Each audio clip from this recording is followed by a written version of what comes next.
Akkam jirtu kabajamoota fi jaalatamtoota hordoftoota biiftuu Oroo bakkuma jirtanitti nageenyi kenna kan kabajaatiif kan jaalalaa isin haa ga'u isin jenna itti aansuudhaan oduu sa'a kana qabannee dhiyaannee jirra hanga dhuma sagantaa kanaatti nu wajji turaan affeerraa kenna kun biiftuu Oroodha keessanii jajjabeeffadhaa laayik sheer godhuu hin dagatina akkasumas gama maatii chaanaala kanaa warreen dhufin sabiskiraayib godhuudhaan miseensa maatii chaanaala kanaa ta'uudhaan oduu wayitaawaa kan biyya keessattiif kan biyya alaa argachuudhaan itti bohaaraan affeerraa kenna affeeramtanii jirtu gama maatii chaanaala kanaa koottaa. Oduun jalqabaa mootummaan fooyya'insa mindaa taasisuu beeksisee jira. Daballi mindaa bara 2018 fulbaana irraa jalqabuun hojiitti hiikkatu taasisuu ifoomsee jira. Dabalata odeeffannootii fi bal'ina odeeffannoo kanaa qabannee jirra. Oduun itti aanu humnoonni mootummaa naannoo Somaalee daangaa Oromiyaa ce'uudhaan jiraattota naannoo Oromiyaa irratti tarkaanfii fudhataa kan jiran akka ta'e jiraattonni himanii jiru. Harargee lixaa aanaa mi'eessootti daangaa ce'uudhaan namoota 5 kan hidhan akka ta'e dhagahamee jira. Dabalata isaa isiniin kenna. Oduun itti aanu oduu oolmaa Oromiyaati. Oduu oolmaa Oromiyaati. Lolli Oromiyaa bakkoota garaagaraatti loltoota mootummaatti waraana bilisummaa Oromoo gidduutti deemaa jiru akkuma itti fufeetti jira. Waraanni bilisummaa Oromoo har'as bakkoota garaagaraatti haleellaa humnoota mootummaa irratti raawwateen humnoota mootummaa hedduu hojiin ala taasisuun injifannoo kan argate ta'uu kan ibse yoo ta'u gama mootummaanis tarkaanfii fudhataa kan jiru akka ta'e odeeffannoon bahee ibsee jira. Guutuu odeeffannoo qabannee jirra. Oduu biyya alaatiin Israa'elitti uummanni Israa'el hiriira ba'uudhaan karoora muummichi ministeeraa Israa'el Gaazaa dhuunfatuu karoorfate mormanii jiru. Dabalata isaa qabna. Oduu kanneenii fi kan biroo wajjin guutuu oduu wajjin isin wajjin ka turu ani Bariisoo Ganamooti. Guutuun oduu akka itti aanu kanatti wal duraa duubaan isiniif dhihaatu nu wajjin tura. Mootummaan fooyya'insa mindaa hojjettoota mootummaa taasisuu ifoomsee jira. Koomishiniin Siviil Sarvisii Itoophiyaa mootummaan dabalii mindaa hojjettoota isaa fulbaana bara 2018 irraa jalqabuun akka fooyyesse ifoomsee jira. Akka ibsa koomishinichaatti dabalii mindaa kanaan kaffaltiin nama digirii jalqabaan eebbifame kaffaltii qarshii 6,940 irra ture gara qarshii 11,500tti guddatee jira jedhamee jira. Akkasumas mindaan hojjettoota mootummaa inni gadi aanaan birrii 4,760 irraa gara birrii 6,000tti kan ol guddate. Mindaan hojjettoota mootummaa inni ol aanaan birrii 21,492 irraa gara birrii 39,000tti kan guddate ta'uun ibsamee jira. Akkasumas mindaan hojjettoota mootummaa siviil sarvisiin ala dameewwan garaagaraa keessatti bobba'anis kan fooyya'u ta'uu koomishinichi beeksisee jira. Fooyya'insi dabalii mindaa kun bajata dabalata birrii biliyoona 100 fi biliyoona 60 ol gaafachuu kan ibse koomishinichi baasii mootummaa waliigala waggaatti mindaaf baasu birrii biliyoona 500 fi biliyoona 60 gahuu hubachiisee jira. Ibsa har'a ifoomeen murteen kun qaama tumsa jireenya hojjettoota mootummaa fooyyessuuf akka ta'es ifoomee jira. Oduun itti aanu godina Harargee lixaa aanaa mi'eessootti hidhattoonni naannoo Somaalee yookaan poolisoonni naannoo Somaalee daangaa Oromiyaa ce'uudhaan namoota 5 akka hidhan jiraattonni himanii jiru. Akka jiraattonni odeeffannoo yookaan yaada maddeen garaagaraatii kennanitti yeroo Abdii Illeen pirezidaantii naannoo Somaalee turetti daangaa ce'anii dhufuudhaan lafa Oromiyaa humnaan qabatanii turan irratti lafoota san maqaa Somaaleetiin moggaasuudhaan akkasumas lafa uummata Oromoo irratti mana barumsaa afaan Somaaleetiin barsiisuuf akka irratti ijaaratanis himanii jiru. Akkasumas ilmaan Oromoo qe'ee keenyarraa hin buqqaanu jechuun lafa isaaniitirra jiraataa jiran irratti har'a mootummaan naannoo Somaalee Oromoota lafa isaanii irraa buqqa'uu didan irratti lafa isaanii irraa buqqisuudhaaf dhiibbaa garaagaraa irratti raawwataa kan jiru akka ta'e jiraattonni himanii jiru. Haaluma kanaan tibbana humnoonni naannoo Somaalee daangaa Oromiyaatti seenuudhaan uummata lafa isaaniitirra jiraatan qonnaan bultoota ooyiruu isaanii keessaa guuruudhaan mana hidhatti kan galchan akka ta'e himanii jiru. Qonnaan bultoonni ooyiruu isaanii keessaa guuramanii hidhaman kunis 5 akka ta'e jiraattonni himanii jiru. Namoonni humnoota mootummaa naannoo Somaaleetiin hidhamanis Abdoo Muhammad Yusuf, Yaasin Hassan, Jamaal Muhammad Ibro, Ahmad Daddachoo Gadaa fi akkasumas Kadiroo Adam Galmoo kan ta'an akka ta'e odeeffannoon uummata irraa bahe ibsee jira. Kun akkuma jirutti ta'ee labsii mootummaan naannoo Somaalee yeroo dabre aanota Oromiyaa 14 fi magaalota hedduu of jala galchuu labse. Mormiin cimaan naannoo Oromiyaa irraa isa mudatee ture. Akkasumas hiriirri mormii bakkoota garaagaraatti gaggeeffamaa ture. Kana booda mootummaan naannoo Somaalee labsii kana irra deebi'ee akka irratti mari'atuu fi akkasumas erga irratti mari'atee booda akka haqamu murtaa'uun odeeffannoon keessoo mootummaatii baate ibsitee turte. Murtaa'ee jedhame labsichi akka haqamu daangaan naannoo Somaaleetii fi naannoo Oromiyaa bakkuma duraan turetti akka taa'u yookaan akka ta'u akka ta'e dhagahamee ture. Murtee kana miidiyaaleen garaagaraallee gabaasanii ture. Fakkeenyaaf Simbirtuu miidiyaan murtee kana gabaasee ture.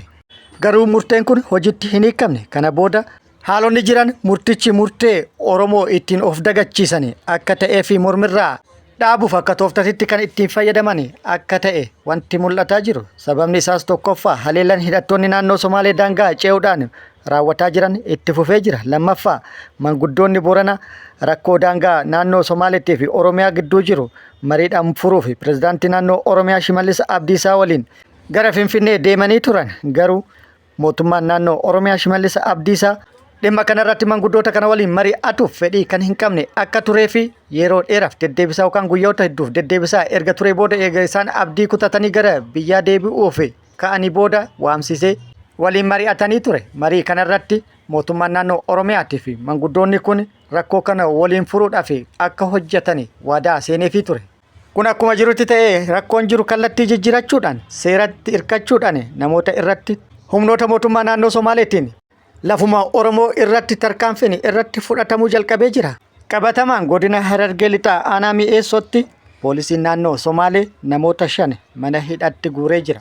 Rakkoo kanaaf mootummaan naannoo Oromiyaa wanti hanga ammaatti dubbate hin jiru. Uummannis mootummaan naannoo Oromiyaa maa callisa jechuudhaan komii guddaa kaasee jira.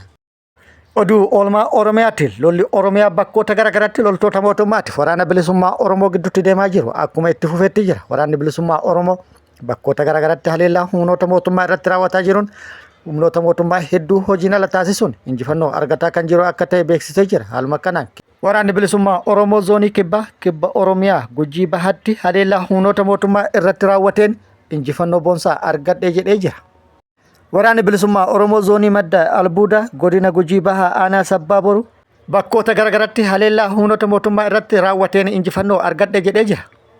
Aanaa Sabbaa Boruu ganda bikkee iddoo addaa xillee fi akkasumas gaara dhirrii jedhamutti haleellaa humnoota mootummaa irratti raawwateen humnoota mootummaa hedduu hojiin ala taasisuun injifannoo akka irratti argate beeksisee jira. Haleellaa raawwateen hedduu addunyaa kanarraa godaansee hedduu madoona adabuun akkasumas meeshaa waraanaa hedduu irraa hiikkatuun injifannoo irratti argatu waraanni bilisummaa Oromoo beeksisee jira.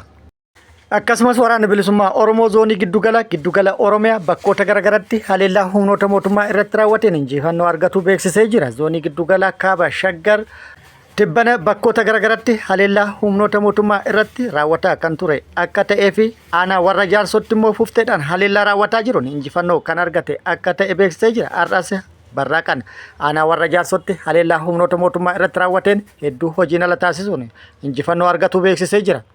Aanaa warra jaarsoo ganda Hoosee jedhamutti haleellaa humnoota mootummaa irratti raawwateen hedduu addunyaa kanarraa godaansise hedduu madoodhaan adabe kan harkaan qabeessa akka jiruu fi akkasumas meeshaalee hedduu xiqqaa hanga guddaatti kan irraa hiikkate akka ta'e waraanni bilisummaa Oromoo beeksisee jira. Haaluma wal fakkaatu waraanni bilisummaa Oromoo zoonii giddugala Oromiyaa kibba lixa Shaggaritti haleellaa cimaa humnoota mootummaa irratti kan raawwate akka ta'es beeksisee jira. Kibba lixa Shaggaritti haleellaa bakkoota garaagaraatti humnoota mootummaa irratti raawwateen humnoota mootummaa hedduu hojiin ala akka taasisee fi haleellaa irratti raawwateen humnoota mootummaa hedduu addunyaa kanarraa godaansise hedduu immoo madoodhaan adabe kan harkaan qabes baay'ee akka ta'an odeeffannoon gama sirraa nu geette ibsitee jirti. Haleellaa raawwate kanaan meeshaalee hedduu si hiikkatu waraanni bilisummaa Oromoo beeksisee jira. Lola bakkoota garaagaraatti gaggeeffame kanaan wal qabatee gama mootummaatti kaaba Shawaa aanaa warra jaarsoo irraa lolli gaggeeffamu akkasumas lola gaggeeffameenis tarkaanfii kan fudhatan akka ta'e yoo himamu gara kibba lixa Shaggarii wanti jedhame hin jiru. Oduu biyya alaatiin uummanni Israa'el 100,000 lakkaa'amu hiriira ba'uudhaan waraana Gaazaa keessatti deemaa jiru mormanii jiru.